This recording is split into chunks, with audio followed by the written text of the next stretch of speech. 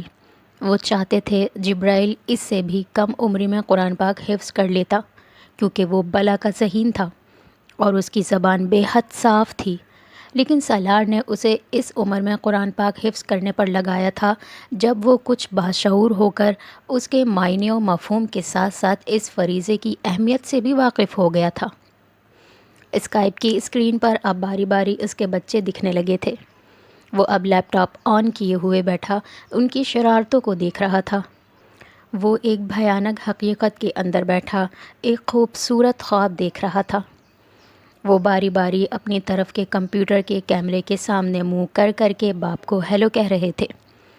بابا آج میں نے کوکی بنائی ہے۔ انایا اسے اسکرین پر ایک بڑے سائز کا بسکٹ دکھا رہی تھی۔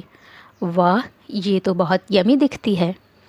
سالار نے اپنے اندر کے فشار کو چھپاتے ہوئے بیٹی کو داد دی۔ وہ سب کچھ وہ اس طرح دیکھ رہا تھا جیسے زندگی میں پہلی بار دیکھ رہا تھا، کیونکہ وہ سب کچھ ختم ہونے والا تھا۔ امامہ ان سب کو وہاں سے ہٹا کر لے گئی تھی کیونکہ اب جبرائیل کو نیا سبق پڑھنا تھا۔ وہ اور ان کا 9 سالہ بیٹا آمنے سامنے بیٹھے ہوئے تھے۔ وہ سالار سے اگلا سبق پوچھ رہا تھا۔ سالار نے اسے پچھلا سبق سنانے کے لیے کہا تھا۔ جبرائیل نے پڑھنا شروع کیا تھا، سینے پر ہاتھ باندھے، آنکھیں بند کیے، خوش الحان آواز میں۔ اس نے باپ سے صرف ذہانت ورثے میں نہیں پائی تھی، خوش الحانی بھی پائی تھی۔ 9 سال کی عمر میں بھی اس کی قرأت دلوں کو چھو لینے کی صلاحیت رکھتی تھی، کسی بھی سننے والے کی آنکھوں کو نم کر سکتی تھی۔ جبرائیل نے کب اپنا پہلا سبق ختم کیا تھا سالار کو اندازہ ہی نہیں ہوا، وہ کہیں اور پہنچا ہوا تھا۔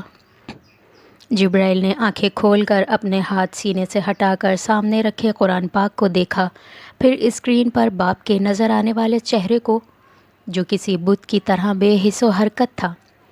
بابا، جبرائیل کو ایک لمحے کے لیے لگا شاید نیٹ کا کنیکشن ختم ہو گیا تھا یا سگنلز کی وجہ سے اسٹریمنگ نہیں ہو پائی تھی۔ سالار چونکا اور اپنا گلا صاف کرتے ہوئے اس نے جبرائیل کو ایک بار پھر پچھلا سبق سنانے کو کہا۔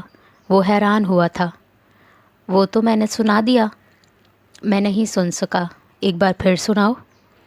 وہ پہلا موقع تھا جب جبرائیل نے باپ کے چہرے کو بے حد غور سے دیکھا تھا۔ کچھ مسئلہ تھا اس دن باپ کو، اسے یہ اندازہ ہو گیا تھا، لیکن کوئی سوال کیے بغیر اس نے ایک بار پھر پچھلا سبق سنانا شروع کر دیا۔ اس بار سالار پہلے کی طرح کہیں اور محو نہیں تھا۔ اس نے بیٹے کو نیا سبق پڑھا کر اور چند بار دہرانے کے بعد اسکائپ بند کر دیا تھا۔ اس بابا اوکے؟ کیا بابا ٹھیک ہے؟ جبرائیل نے اسکائپ پر سالار سے بات کرنے کے بعد ماں سے پوچھا۔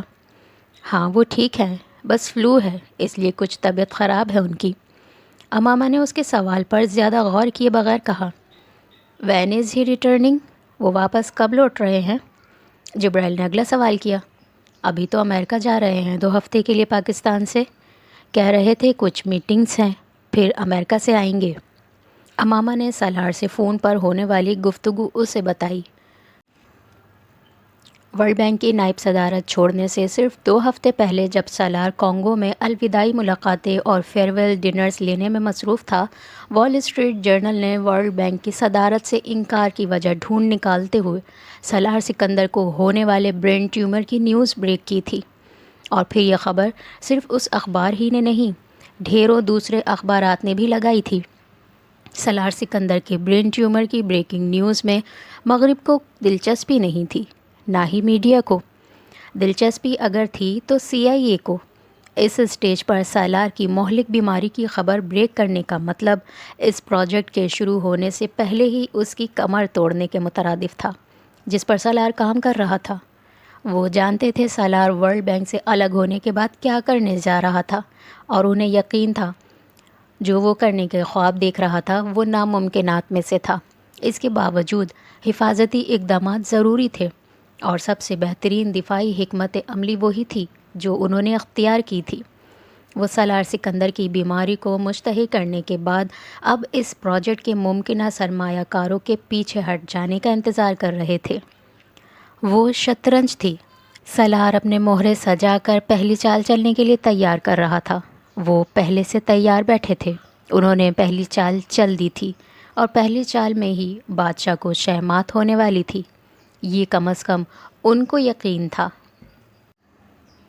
اس نے انٹرنیٹ پر گلیوما کا لفظ گوگل پر سرچ کیا، پھر اولیگوڈنڈروگلیوما کو۔ 9.5 سال کی عمر میں محمد جبرائیل سکندر نے ان 2 لفظوں کو اسپیلنگ بی کے مقابلے میں حصہ لینے کے لیے ان الفاظ کی فہرست میں شامل کیا تھا جس کی اسپیلنگ اسے یاد کرنا تھی۔ اسے ان 2 الفاظ کی اسپیلنگ یاد کرتے ہوئے یہ اندازہ نہیں تھا وہ اپنے باپ کو لاحق دنیا کی مہلک ترین برین ٹیومر سے واقفیت حاصل کر رہا تھا۔ اسپیلنگ بی کے مقابلے کے لیے جبرائیل نے صرف ان الفاظ کی اسپیلنگ یاد کی تھی۔ وہ 2 الفاظ کیا تھے وہ کھوجنے کی کوشش اس نے تب کی تھی جب اس نے انٹرنیٹ پر اپنے باپ کے نام کے ساتھ اس کی بیماری کے حوالے سے ایک خبر دیکھی تھی۔ وہ ورلڈ بینک کی ویب سائٹ تھی جو ان کے ڈیسک ٹاپ کا ہوم پیج تھا اور کئی بار سالار کے زیر استعمال آتا تھا، اور اس ہوم پیج پر تازہ ترین اسکرول ہونے والی خبر میں سے ایک سالار سکندر کی بیماری کے حوالے سے وال اسٹریٹ جرنل کی نیوز تھی جو صرف آدھے گھنٹے پہلے بریک ہوئی تھی۔ 9.5 سال کے اس بچے نے اس بیماری کو کھوجنا شروع کیا تھا۔ سالار ابھی گھر نہیں لوٹا تھا۔ امامہ دوسرے کمرے میں بچوں کو پڑھا رہی تھی، اور جبرائیل انٹرنیٹ پر ساکت بیٹھا یہ پڑھ رہا تھا کہ اس کا باپ گریڈ 2 کے اولیگوڈنڈروگلیوما کا شکار تھا۔ اس ٹیومر کا علاج نہیں ہو سکتا تھا، مکمل طور پر کامیاب علاج، اور اگر علاج ہو بھی جاتا تو مریض 7 سے 10 سال تک زندہ رہ سکتا تھا۔ اس برین ٹیومر کے مریض صحت مند رہ کر بھی اس سے زیادہ نہیں جی سکتے تھے۔ 9.5 سال کا وہ بچہ اس دن چند لمحوں میں بڑا ہو گیا تھا۔ اس گھر میں سالار کے بعد وہ پہلا شخص تھا جسے سالار کی بیماری اور اس کی نوعیت اور اثرات کا علم ہوا تھا۔ جبرائیل کی سمجھ میں نہیں آیا تھا وہ اس ہولناک انکشاف کا کیا کرے، ماں کو بتا دے یا نہ بتائے۔ یہ اس کا مخمصہ نہیں تھا، اس کا مخمصہ اور تھا۔ حمین، جاؤ بھائی کو بلا کر لاؤ، وہ سونے سے پہلے تم لوگوں کو دعا پڑھا دے۔ پتہ نہیں اتنی دیر کیوں لگا دی اس نے۔ بچوں کو پڑھانے سے فارغ ہونے کے بعد انہیں سونے کے لیے لیٹنے کا کہتے ہوئے امامہ کو جبرائیل یاد آیا۔ اسے کمرے سے گئے کافی دیر ہو گئی تھی۔ آج میں پڑھاتا ہوں، حمین نے اعلان کرتے ہی اپنے دونوں ہاتھ کسی نمازی کی طرح سینے پر باندھتے ہوئے بڑے جذب کے عالم میں دعا پڑھنے کے لیے اپنا منہ کھولا، اور امامہ نے تحکمانہ انداز میں فوری طور پر اسے ٹوکا۔ حمین، بھائی پڑھائے گا۔ حمین نے بند آنکھیں کھول لیں اور سینے پر بندھے ہاتھ بھی۔ اس سے پہلے کہ وہ کمرے سے نکل جاتا، امامہ نے نائٹ سوٹ کے اس پاجامے پر لگی گرہ کو دیکھا جو وہ ابھی ابھی باتھ روم سے پہن کر نکلا تھا۔ پاجامے کی اوپری حصے کو زار بند کے بجائے ایک بڑی سی گرہ لگا کر کسا گیا تھا، اور اس گرہ کے دونوں سرے کسی خرگوش کے کانوں کی طرح اس کے پیٹ کے اوپر کھڑے تھے۔ ادھر آؤ، امامہ نے اسے بلایا۔ یہ کیا ہے؟ اس نے جھک کر نیچے بیٹھتے ہوئے اس گرہ کو کھولنے کی کوشش کی تاکہ پاجامے کو ٹھیک کر سکے۔ حمین نے ایک چیخ ماری اور جھٹکا کھا کر اس گرہ پر دونوں ہاتھ رکھے پیچھے ہٹا۔ ممی نہیں، اس کی اسٹنگ کہاں ہے؟ امامہ کو اندازہ ہو گیا تھا کہ اس گرہ کو باندھنے کی وجہ کیا تھی۔ میں نے اسکول میں کسی کو دے دی، امامہ نے حیرانی سے پوچھا۔ کیوں؟ چیریٹی میں، حمین نے جملہ مکمل کیا۔ امامہ نے ہکا بکا ہو کر اپنے اس بیٹے کا اعتماد اور اطمینان دیکھا۔ چیریٹی میں؟ وہ واقعی حیران تھی۔ صرف ایک ڈوری کو؟ نہیں، مختصر جواب آیا۔ پھر؟ ڈوری سے بیگ کو باندھا تھا۔ کس بیگ کو؟ امامہ کا ماتھا ٹھنکا۔ اس بیگ کو جس میں ٹوائز تھے۔ جواب ابھی بھی پورا آیا تھا۔ کس کے ٹوائز؟ امامہ کے ماتھے پر بل پڑے۔ ویل، حمین نے اب ماں، رئیسہ اور عنایہ کو باری باری محتاط انداز میں دیکھا اور اپنے جواب کو گول مول کرنے کی بہترین کوشش کی۔ There were many honors. وہ کئی لوگوں کے تھے۔ امامہ کو ایک لمحے میں سمجھ آیا۔ many honors؟ کون تھے؟ کس کو دیے؟ کیوں دیے؟ کس سے اجازت لی؟ اس نے یکے بعد دیگرے تابڑ توڑ سوالوں کی بوچھاڑ کر دی۔ یہ پہلا موقع نہیں تھا جب حمین سکندر نے مہاتما بدھ بننے کی کوشش کرتے ہوئے اپنے بہن بھائیوں کے کھلونے دان کیے تھے، اور اس کے بہن بھائیوں میں اگر بلا کا تحمل نہ ہوتا تو اس کے اس کارنامے پر ہر بار بلا کا رن پڑتا۔ عنایہ کی آنکھیں اب آنسوؤں سے لبالب بھر گئی تھیں۔ اس چھوٹے بھائی نے یہ طے کیا ہوا تھا کہ وہ ان کی ہر چیز کو کسی بھی وقت مشنری جذبے کے تحت کسی کو بھی دے سکتا تھا۔ ممی، عنایہ بری طرح بلبلائی تھی۔ Charity is not a sin. Charity گناہ نہیں ہے۔ حمین نے اپنی آنکھیں عادتاً گول کرتے ہوئے ان دو الفاظ کا ایک بار پھر استعمال کیا جو پچھلے کچھ دنوں سے بار بار اس کی گفتگو میں آ رہے تھے۔ رئیسہ اس ساری گفتگو کے دوران اپنے بیڈ پر لیٹی ان دونوں کو خاموشی سے سن رہی تھی۔ تم نے میرے کھلونے چرائے۔ عنایہ کا بس چلتا تو وہ اس کو پیٹ ڈالتی، کم از کم رات کے اس پہر جب اسے یہ اندازہ بھی نہیں تھا کہ وہ اس کا کون کون سا کھلونا چیریٹی میں دے آیا تھا۔ صبح بات کریں گے اس بارے میں، ابھی نہیں، امامہ نے مداخلت کی، اور اس سے پہلے کہ وہ کچھ اور کہتی صوفے پر پڑا اس کا سیل فون بجنے لگا تھا۔ اس کا خیال تھا وہ سالار کی کال تھی۔ حمین، جا کر اپنے بیڈ پر لیٹو، میں خود بلا لاتی ہوں جبرائیل کو۔ امامہ نے صوفے کی طرف جاتے ہوئے کمرے کے دروازے کی طرف جاتے حمین کو ٹوکا۔ وہ بے حد فرما برداری سے واپس اپنے بیڈ کی طرف آ گیا تھا۔ امامہ نے سیل فون پر سکندر عثمان کا نام چمکتے دیکھا اور کال ریسیو کرتے ہوئے اس نے تینوں بچوں کی طرف دیکھتے ہوئے اپنے ہونٹوں پر انگلی رکھ کر انہیں خاموش رہنے کا اشارہ کیا۔ سالار کہاں ہے؟ سکندر عثمان نے اس کے سلام کا جواب دیتے ہی عجیب اضطراب میں اس سے پوچھا تھا۔ ایک ڈنر میں گئے ہیں، بس ابھی آنے ہی والے ہیں۔ میں اسے کال کر رہا تھا، وہ میری کال ریسیو نہیں کر رہا۔ امامہ کو ان کے لہجے میں عجیب سی پریشانی اور گھبراہٹ محسوس ہوئی تھی۔ ہو سکتا ہے ڈنر میں آپ کی کال نہ لے پا رہے ہوں، وہ اکثر اپنا فون فنکشنز میں سائلنٹ کر دیتے ہیں۔ خیریت ہے نا پاپا؟ وہ پوچھے بغیر نہیں رہ سکی۔ تم لوگوں نے مجھے کیوں نہیں بتایا؟ اتنی بڑی بات مجھ سے کیوں چھپائی؟ سکندر عثمان حواس باختگی میں کہتے چلے گئے۔ انہیں کچھ دیر پہلے ان کے ایک عزیز نے اس حوالے سے فون کیا تھا۔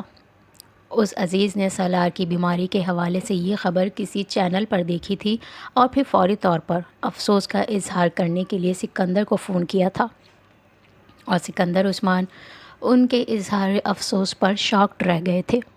انہیں یقین نہیں آیا کہ سالار کے بارے میں جو وہ کہہ رہے تھے وہ ٹھیک تھا، لیکن اس کے بعد اگلے 10-15 منٹوں میں انہیں اوپر تلے کئی کالز آئی تھیں، اور انہوں نے حواس باختگی کے عالم میں سالار کو کالز کرنا شروع کر دی تھیں جو اس نے ریسیو نہیں کی۔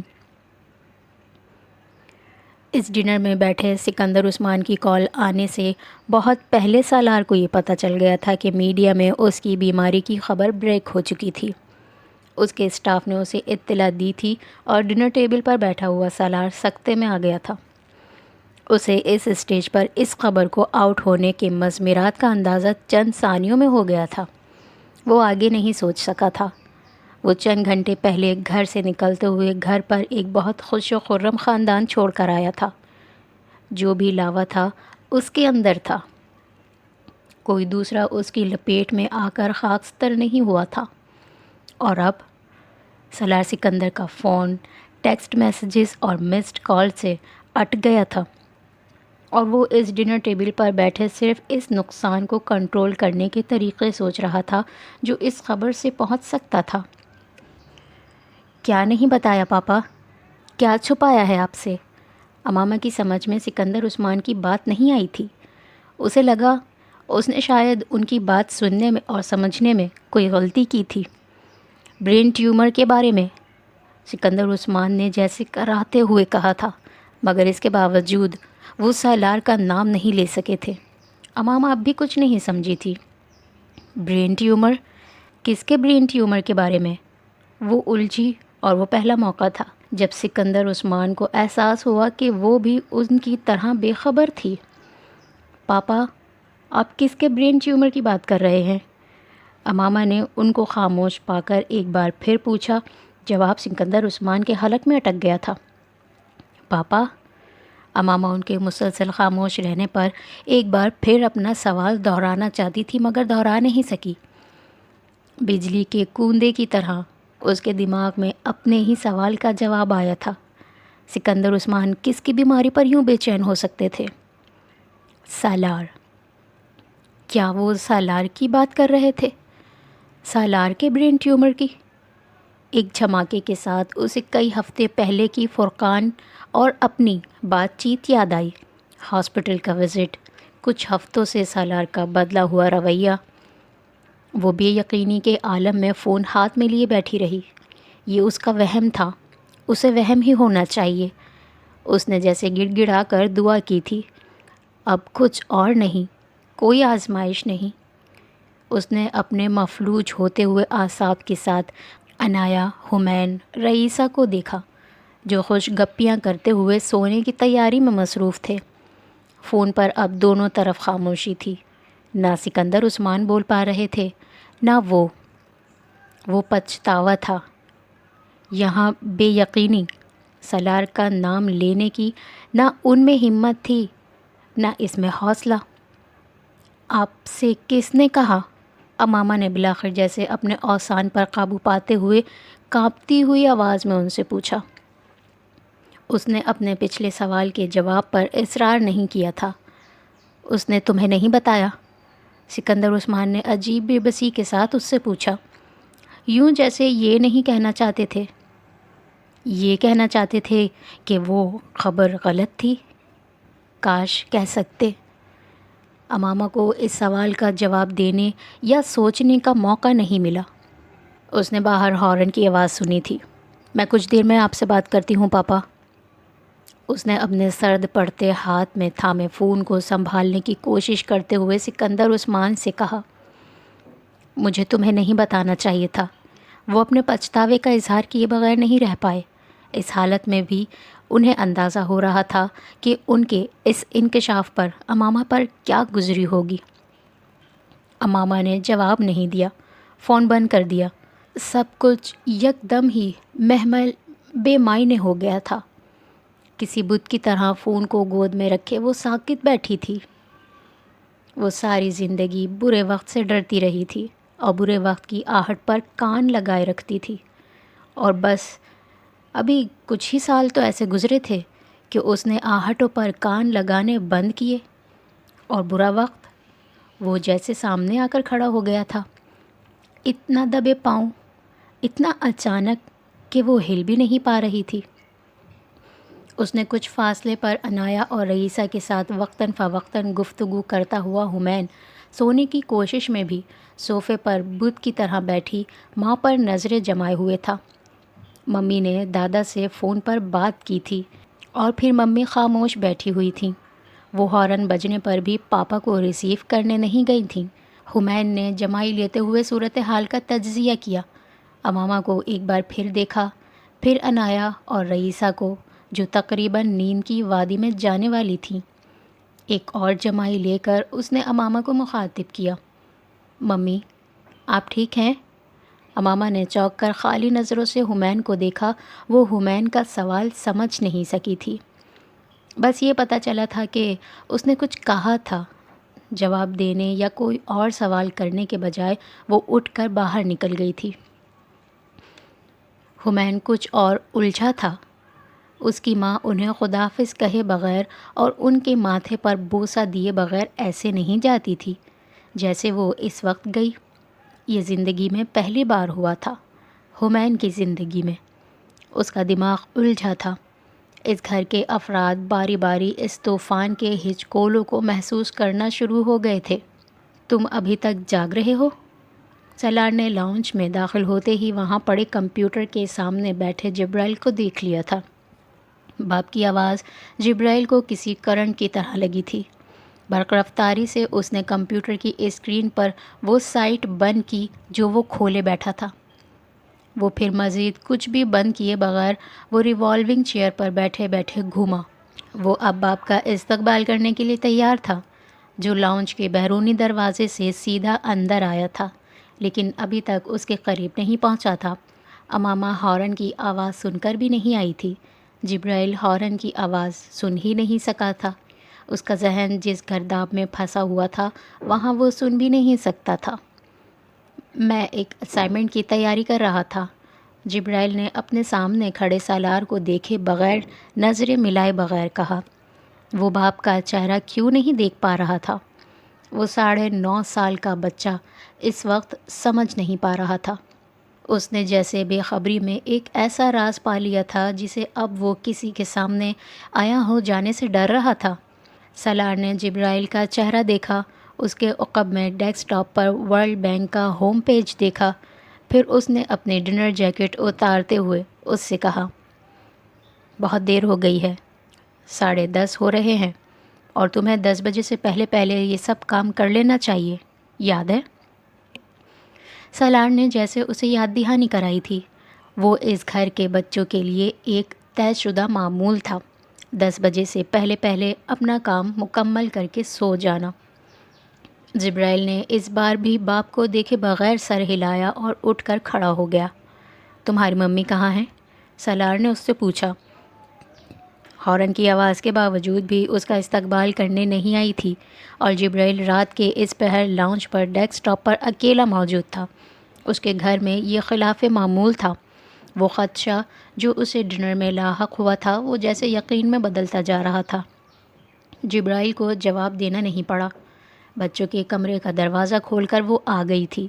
سالار نے اسے دیکھا، اور اس کے چہرے پر پڑنے والی ایک نظر ہی اسے یہ بتانے کے لیے کافی تھی کہ اس کے بدترین خدشات ٹھیک ثابت ہوئے تھے۔ اس لاؤنج میں موجود تینوں افراد عجیب ڈرامائی انداز میں وہاں ایک دوسرے کے آمنے سامنے کھڑے تھے، کسی اسٹیج پلے کے ایکٹرز کی طرح جو ڈرامے کے درمیان اپنی لائنز بھولنے کے اسٹیج پر آمد اور جانے کا راستہ بھی بھول چکے تھے، اور اس بات کے منتظر تھے کہ پہلے دوسرا جائے۔